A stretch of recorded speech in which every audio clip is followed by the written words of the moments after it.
Hello everybody, welcome to Backbenchers, and today we are going to start the new chapter of economics, that is micro and macroeconomics. So first we have is microeconomics. Microeconomic is the study of particular firm, particular household, individual price, wage, income, industry and a particular commodity.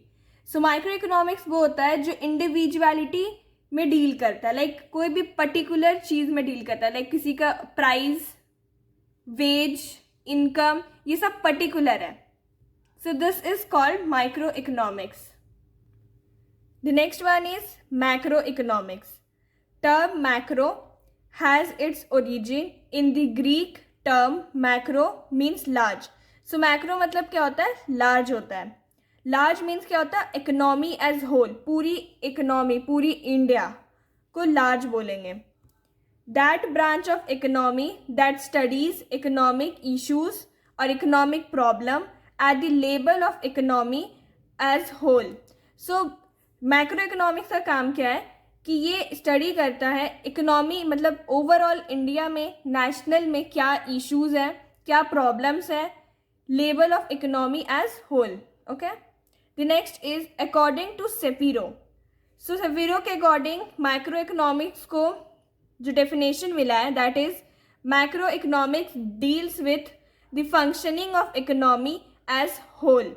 So micro economic deals with the functioning of economy as whole, which is simply means कि micro economics पूरी India को cover कर रहा है, economy को cover कर रहा है, इंडियन इकोनॉमी को.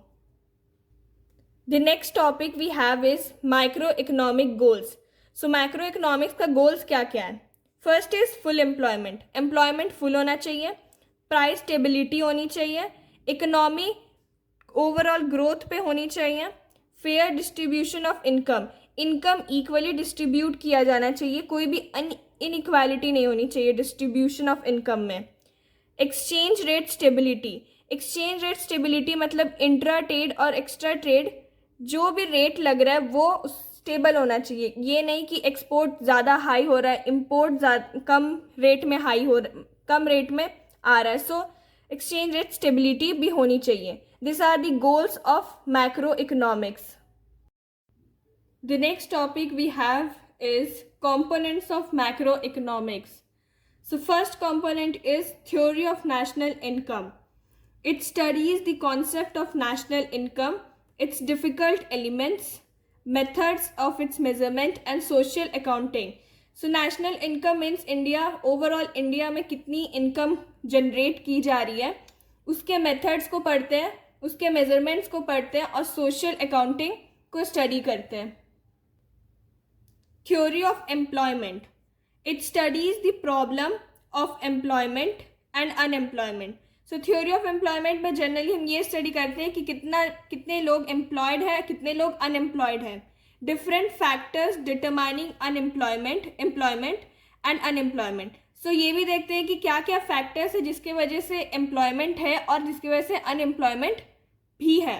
As effective demand, aggregate supply, total consumption, total investment, total saving etcetera causes unemployment.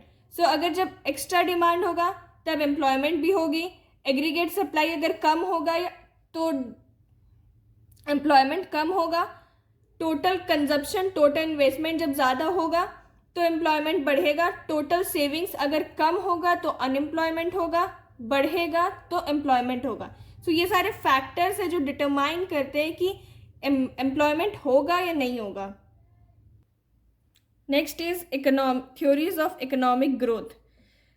Economic development of increase in per capita real income. So per capita real income कितना increase हो रहा है, economic में कितना development हो रहा है, उसके ऊपर हम study करते हैं. So that is called theory of economic growth. Theory of money supply. Changes in demand for supply of money have great bearing on level of employment. So जब भी demand या मनी सप्लाई चेंज होता है तब employment में affect आता है. Level of employment money के अकॉर्डिंग ही बढ़ता और घटता है. does under macroeconomic functions of money and their theories relating thereto are studied. So इस macroeconomics function के अंदर money से relating हम जो भी study करते हैं.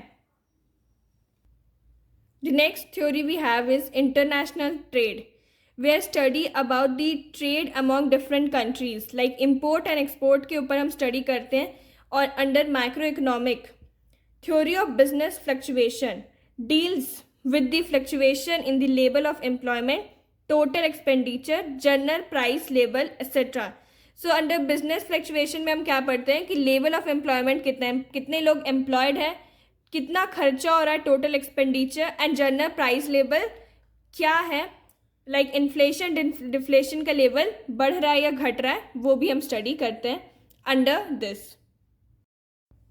The next topic we have here is limitations of micro economics.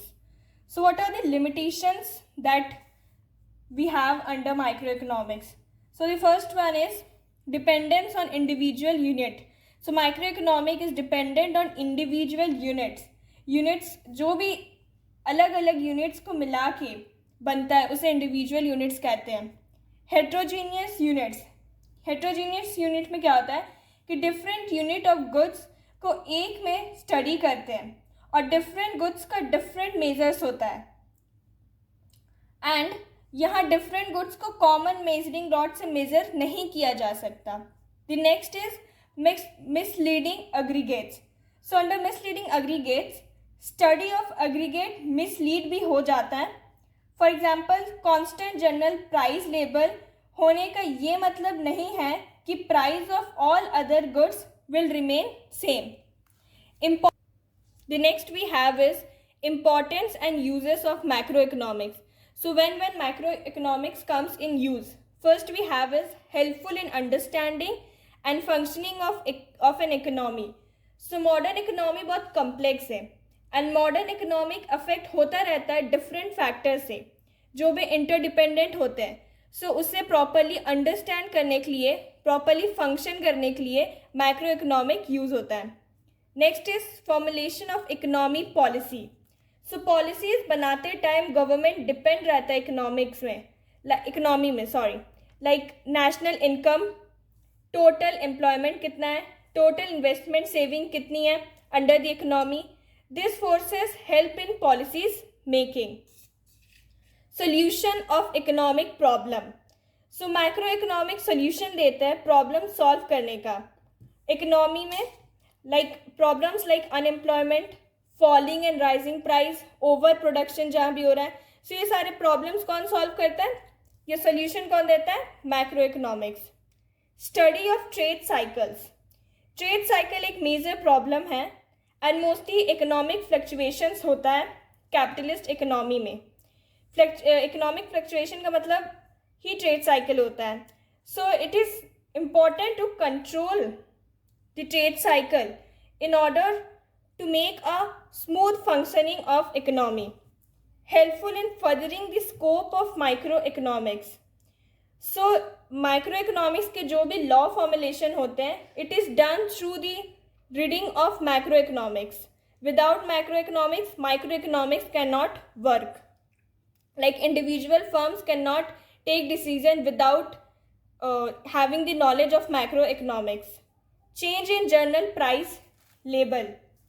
Price label या value of money change होना is common nowadays. जब भी जनरल प्राइस लेवल इंक्रीज होगा, मनी का वैल्यू डिक्रीज होगा, इसे इन्फ्लेशन बोलेंगे. जब भी जनरल प्राइस लेवल डिक्रीज होगा और मनी का वैल्यू इंक्रीज होगा, इसे डिफ्लेशन बोलेंगे. And the last one we have is study of national income. So national income को काफ़ी सिग्निफिकेंस मिल चुका है नाउअडेज. नेशनल इनकम से पता लगता है कि इकोनॉमी अच्छा चल रहा है या नहीं. फॉर सपोज इनकम ज़्यादा होगी, ग्रोथ ज़्यादा होगा इकोनॉमी में. नेशनल इनकम की स्टडी तभी पॉसिबल है जब माइक्रो इकोनॉमिक्स का ग्रोथ होगा. That's it. Thank you. With this we end the chapter micro and macro economics here. Do like, share, subscribe the channel and keep reading. Join the Telegram through link on my description for notes and PDF.